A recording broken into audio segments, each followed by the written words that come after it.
Warahmatullahi wabarakatuh. Alhamdulillah. Waalaikumsalam.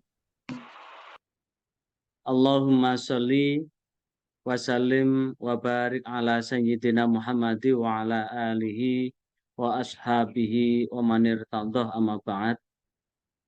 Mari kita mulai kuliah kita hari ini dengan Ummul Quran Suratul Fatihah.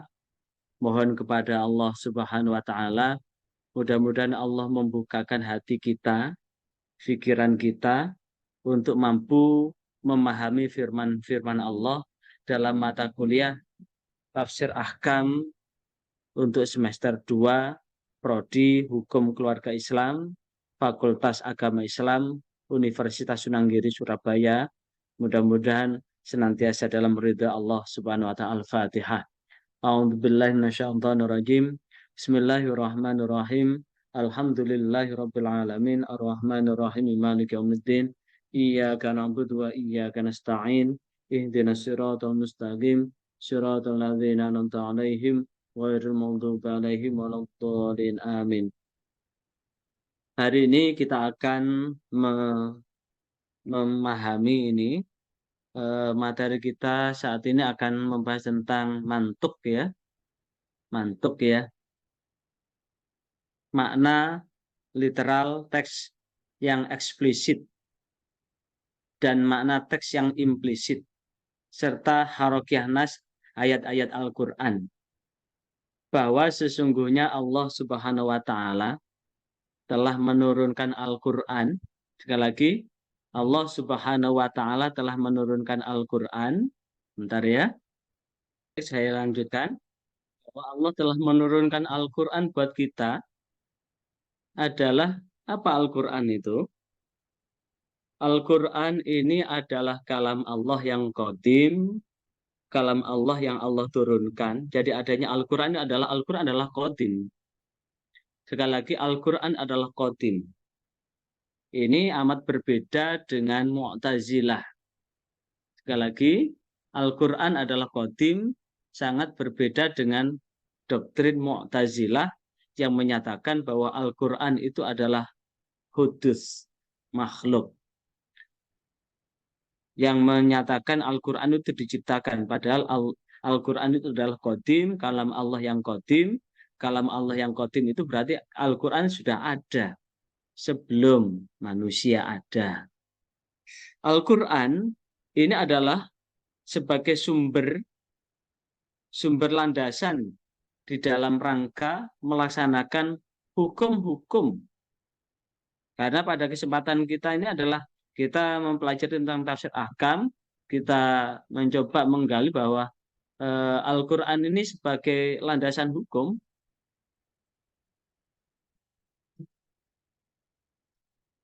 Kenapa? Al-Quran adalah kalam Allah yang diturunkan kepada baginda Nabi Muhammad SAW melalui malaikat Jibril dan diturunkan berangsur-angsur. Membacanya adalah termasuk ibadah.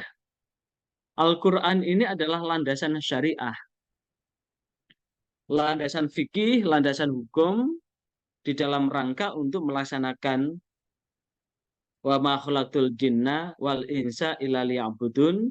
Allah tidak akan menjadikan jin dan manusia kecuali jin dan manusia itu adalah mengabdikan dirinya kepada Allah. Maka Al-Qur'an sebagai sumber syariah, sumber hukum, maka antara syariah dan fikih itu beda.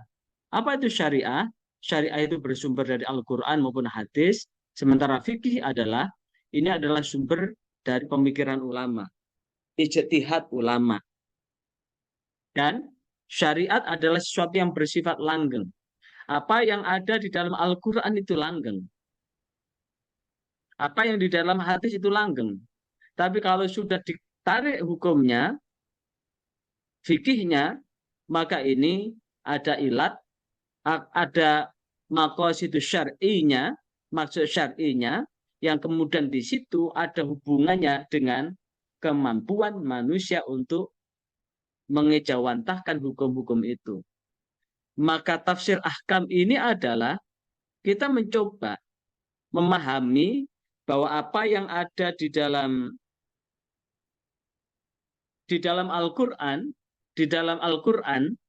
kita mencoba mengambil makna literal yang ada teks.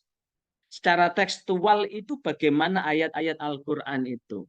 Sementara secara kontekstual makna yang secara implisit di dalam Al-Qur'an itu apa? Dan gerak ayat-ayat yang ada di dalam Al-Qur'an itu apa saja? Maka berangkat dari itu kita mencoba menggali sedikit berkaitan dengan itu.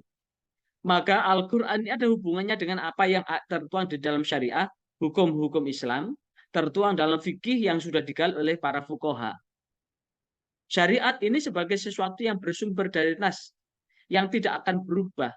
Bersumber dari Al-Quran, ayat-ayat Al-Quran yang tidak berubah. Namun secara kontekstualnya itu bisa berubah. Jikalau itu pada hukum-hukum yang bersifat dhonni.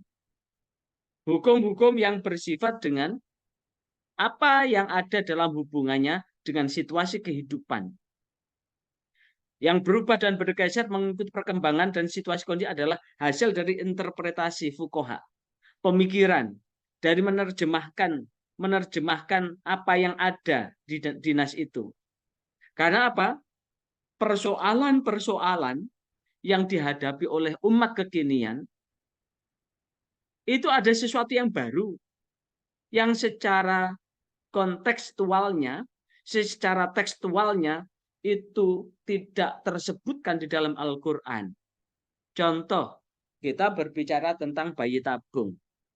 Sekali lagi, kita berbicara tentang bayi tabung, maka di zaman Al-Quran diturunkan itu belum ada problem tentang bayi tabung. Apa itu bayi tabung? Bayi tabung itu adalah satu rekayasa dunia kedokteran yang kemudian melanjutkan pembuahan antara benih dari laki-laki dan benih dari perempuan yang kemudian dikeluarkan untuk dimatangkan di luar rahim. Nah, sementara keterangan tentang tabung itu tidak disebutkan secara tekstual di dalam Al-Quran, maka inilah dibutuhkan interpretasi terhadap ayat itu. Menginterpretasikan atau menafsirkan ayat itu, maka tentu di situ akan ada hubungannya dengan makna secara implisit maupun secara eksplisit yang ada di dalam ayat-ayat itu. Sehingga dengan kondisi interpretasi dalam memahami doktrin syariah, dan itulah yang kemudian berkembang menjadi beberapa madhab fikih.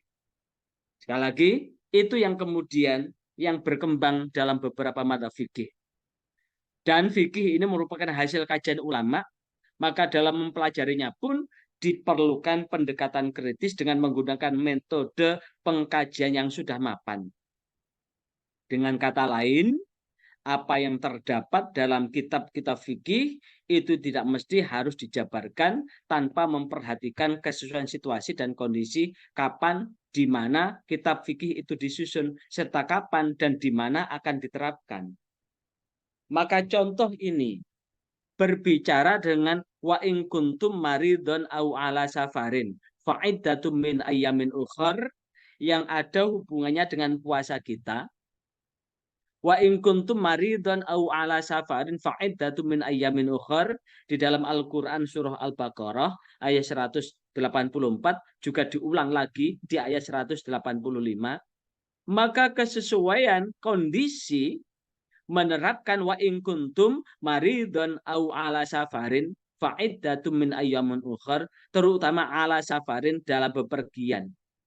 Maka situasi kondisi dulu orang bepergian adalah menggunakan onta, menggunakan kuda. Dalam bentang alam yang berupa padang pasir, maka para fuqaha itu memberi batasan bahwa seorang yang musafir yang boleh mengkodok puasanya di hari yang lain, sehingga di hari itu dia boleh berbuka, itu adalah perjalanan dengan masa Fatul Qasri, masa Fatul Qasri. Masa Fatul Qasri itu adalah 83 km.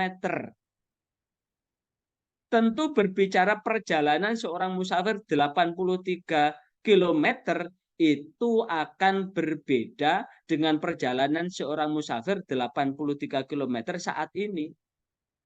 Yang saat itu dengan membuat satu konklusi hukum bahwa seorang musafir boleh berbuka, boleh mengkodoknya di hari lain manakala dia melakukan perjalanan sejauh 80 km, 83 km, itu adalah dengan perjalanan kuda, dengan perjalanan onta yang berada dalam bentang padang pasir yang panas amat. Jadi kalau dipaksakan orang bepergian 83 km tetap berpuasa, maka dia akan mengalami dehidrasi, kekurangan cairan. Dan itu sangat amat membahayakan jiwanya. Maka di maqasidus syariah, maksud syariah itu adalah tetap hifdzun nafas, menjaga jiwa, menjaga nyawa.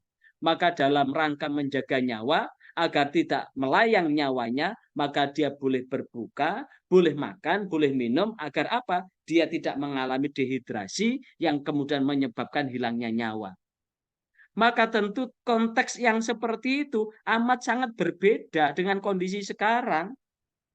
Dan itu tidak bisa diterapkan dalam kondisi sekarang bahwa seseorang melakukan bepergian 83 km, kemudian dia berbuka, atau sekedar sebagai musafir lah dia berbuka, maka itu tidak dalam konteks seperti itu. Apalagi kalau kemudian kita perjalanan dari Surabaya ke Jakarta. Surabaya ke Jakarta itu 500 km lebih itu. Dari Anyar ke Penarukan itu 1000 km itu. Tapi kalau kemudian perjalanannya itu menggunakan pesawat yang hanya 1 jam, yang kemudian dia berbuka, makan, minum dengan alasan musafir, maka inilah yang kemudian tidak sesuai dengan makna yang secara implisit dan makna yang secara eksplisit yang ada dalam wa in kuntum ala safarin. Jikalau kamu dalam bepergian, karena perjalanan menggunakan pesawat yang hanya butuh 1 jam itu tidak sampai membahayakan jiwa. Maka inilah yang kemudian interpretasi pentingnya tafsir ahkam itu begitu di dalam rangka menginterpretasikan, menafsirkan, menjabarkan, memperhatikan kesesuaian situasi. Situasi seseorang dan bagaimana kondisinya sehingga menyebabkan apa? Sesuatu yang terjadi sehingga menyebabkan sebuah perubahan, maka itulah yang kemudian menimbulkan berbagai macam hukum. Makanya kalau kita makan, kulu washrobu hani ammari'a, makanlah, minumlah dengan senikmat-nikmatnya, dan hukum dasar makan itu adalah mubah. Tapi dalam kondisi tertentu, makan itu bisa haram. Dalam kondisi tertentu, makan bisa wajib, bisa makruh, bisa sunnah. Bergantung pada situasi maqasidus syariah. Maka inilah pentingnya tafsir ahkam itu. Sehingga itu dapat diterapkan dalam dimensi yang lebih luas.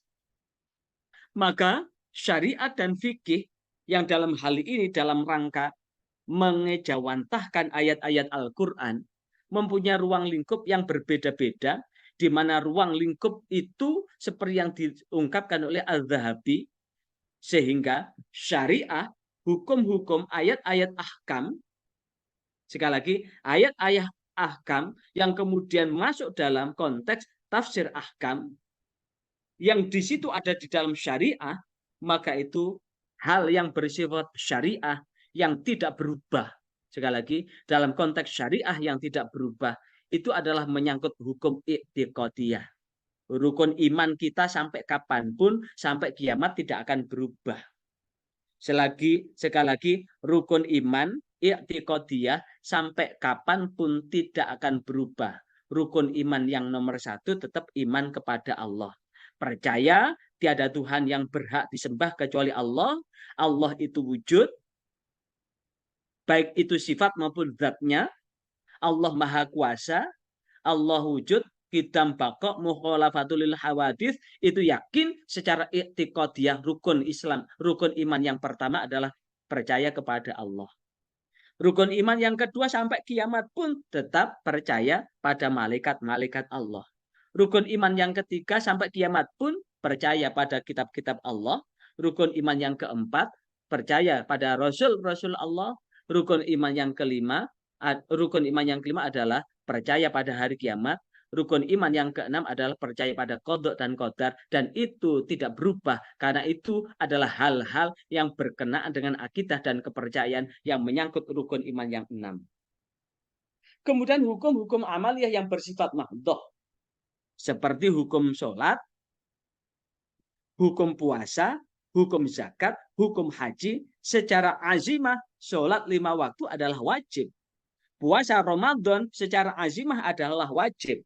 Zakat fitrah, zakat mal secara azimah adalah wajib. Haji bagi yang mampu itu secara azimah hukum dasarnya adalah wajib. Maka kewajiban itu tidak akan berubah. Baru berubah pada kontekstualitasnya, suasananya. Misalkan, sholat bagi orang yang hilang akal tidak wajib. Puasa bagi orang yang sakit, bagi orang tua yang tidak dapat melaksanakan puasanya tidak wajib. Bagi orang yang hilang akal tidak wajib. Zakat bagi orang yang tidak punya harta tidak wajib. Haji bagi orang yang tidak mampu, yang tidak istitoah, itu juga tidak wajib. Baik itu istitoah perjalanannya, istitoah kesehatannya, istitoah hartanya. Itulah yang kemudian menjadikan secara kontekstual, maka itu bisa berubah sesuai dengan interpretasi di dalam menafsirkan ayat-ayat ahkam itu.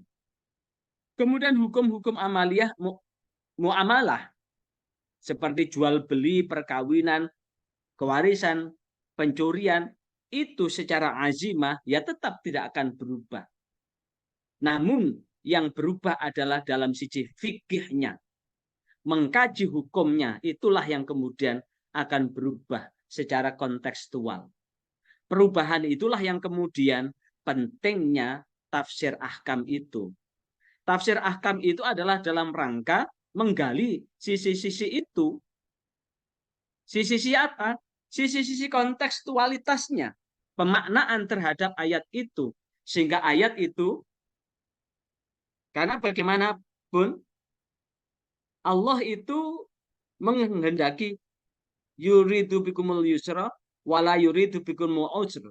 Allah menghendaki kemudahan buat hambanya. Sekali lagi Allah menghendaki kemudahan buat hambanya di dalam rangka melaksanakan hukum-hukum Allah, ketentuan-ketentuan Allah itu. Sementara itu Al-Quran, sekali lagi, sementara Al-Quran itu sebagaimana yang dikutip oleh Athaillah di dalam bukunya yang berjudul Sejarah Al-Quran adalah kalamullah ta'ala al-munazzal yang diturunkan ala Sayyidina Muhammad kepada Sayyidina Muhammad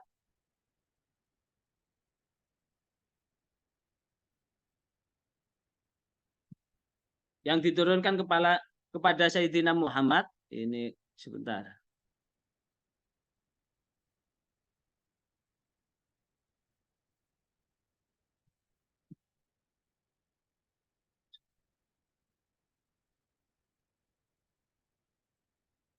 Ini ya. Tak ulang lagi. Diturunkan kepada Sayyidina Muhammad. Siapa Sayyidina Muhammad itu, Mbak? Siapa Sayyidina Muhammad itu? Oh, Rasulullah. Sayyidina Muhammad Sallallahu Alaihi Wasallam. Al-Maktub. Al-Maktub wal Musaf Yang ditulis fil masahif. Fil Masaf Di dalam mushaf al-mangkul ilaina naklan. Yang dimanggulkan kepada kita secara nakal. Nakal itu berarti akal. secara syar'i mutawatiron yang diturunkan secara mutawatir dan muta'abbud bitilawati termasuk bagian Ibadah. dari ibadah yang bagi membacanya wa mutahid di baksori surah yang kemudian di mutahidi disatukan dengan perincian surah-surah yang ada di dalamnya sehingga dapat dijabarkan bahwa Al-Quran itu adalah kalam Allah yang diturunkan kepada baginda Nabi Muhammad SAW yang tercatat, tertulis dalam mushaf-mushaf yang diturunkan secara mutawatir dan ibadah dengan membacanya yang kemudian disatukan, dipisah-pisah dengan surah-surah yang ada. Yang mana di dalam satu mushaf itu ada 114 surah. Mulai dari surah Al-Ikhlas sampai dengan mulai dari surah Al-Fatihah.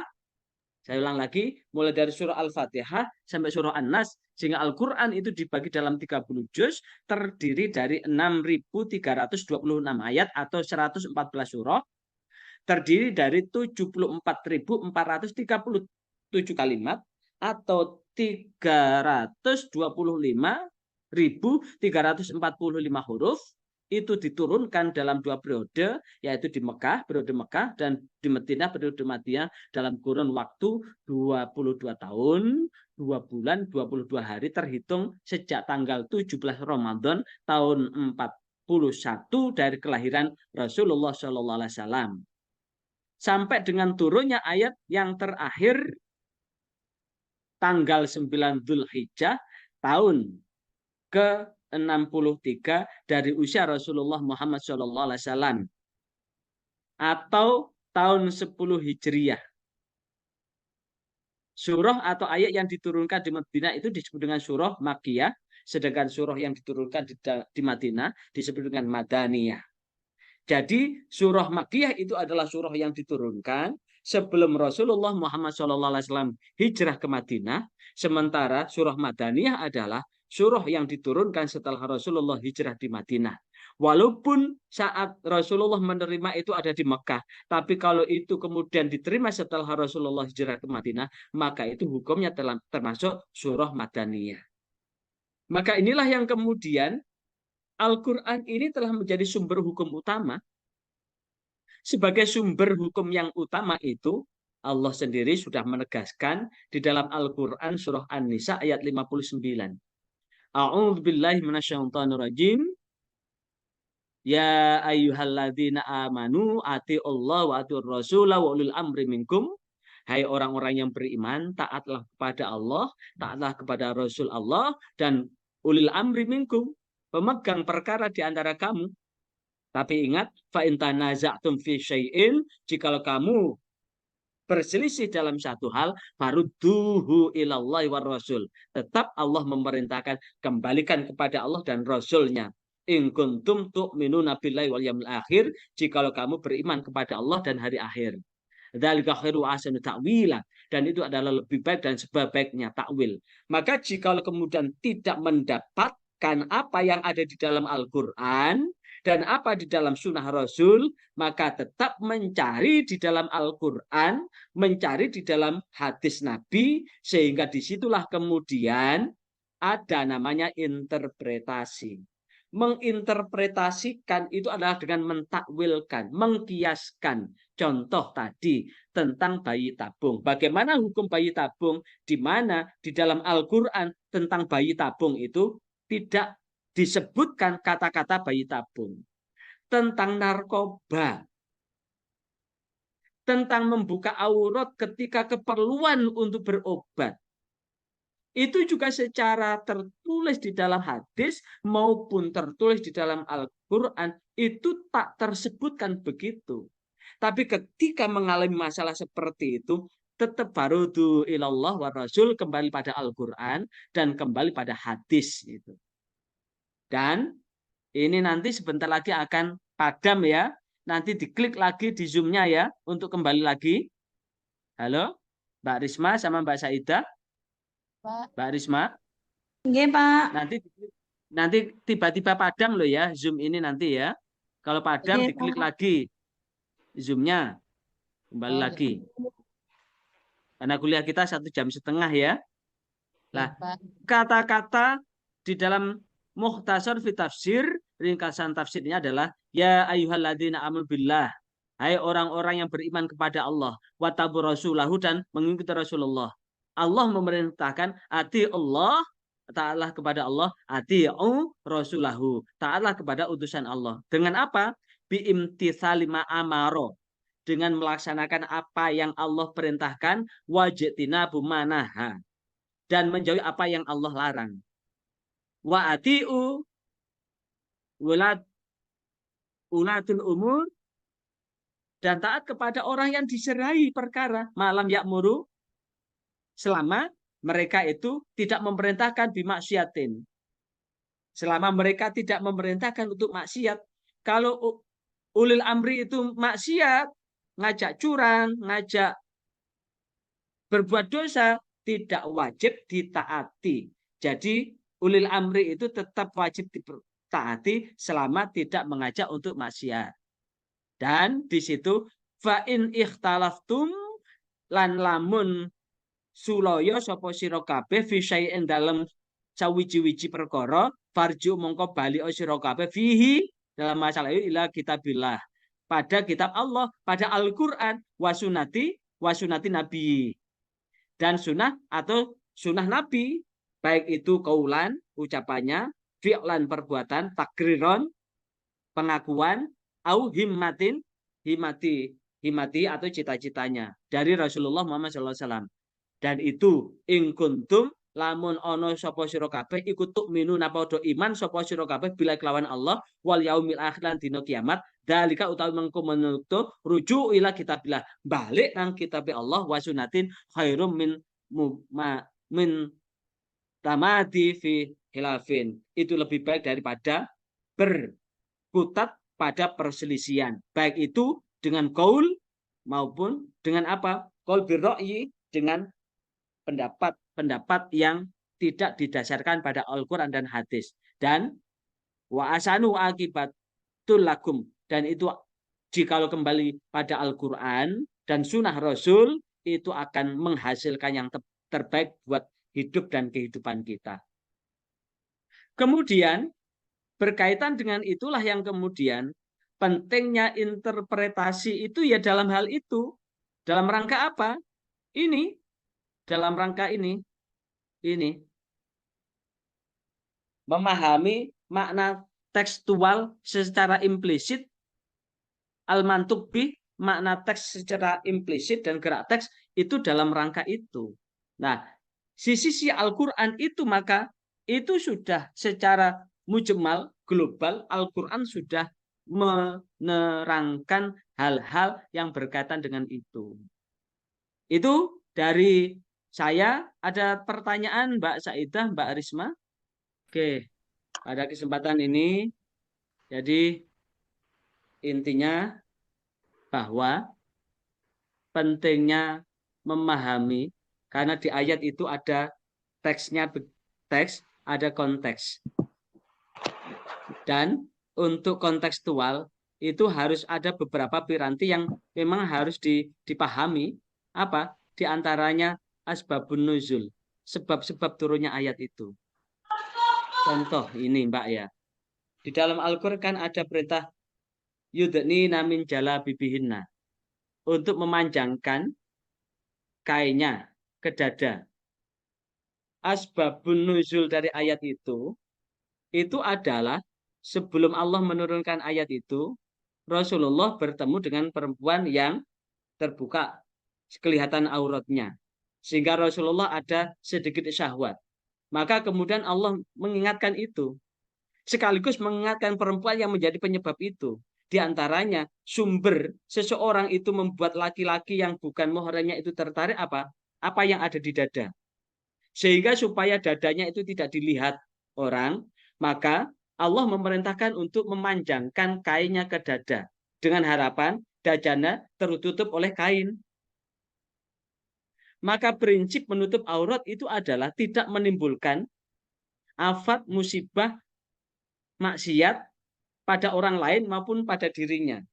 Maka sesungguhnya hikmatul tasyri' itu adalah dalam rangka hifdzuddin, menjaga keberagamaan. Hifdzun nafas, menjaga jiwa. Hifdzun nasl, dalam menjaga apa? Keturunan. Hifdzul mal, dalam rangka menjaga harta. Nah, maqasidus syariah itulah yang kemudian bagian yang tak terpisahkan dalam rangka apa? Menggali dalam tafsir ahkam ini. Saya kira itu, mudah-mudahan pada perkuliahan ini ada manfaat dan keberkahan buat kita. Kita baca kafaratul majelis. Bismillahirrahmanirrahim. Subhanakallahumma wa bihamdika asyhadu alla ilaha illa anta astaghfiruka wa atubu ilaik. Bismillahirrahmanirrahim. Wal asri innal insana lafi khusrin illa alladzina amanu wa amilus solihati wa tawassaw bil haqqi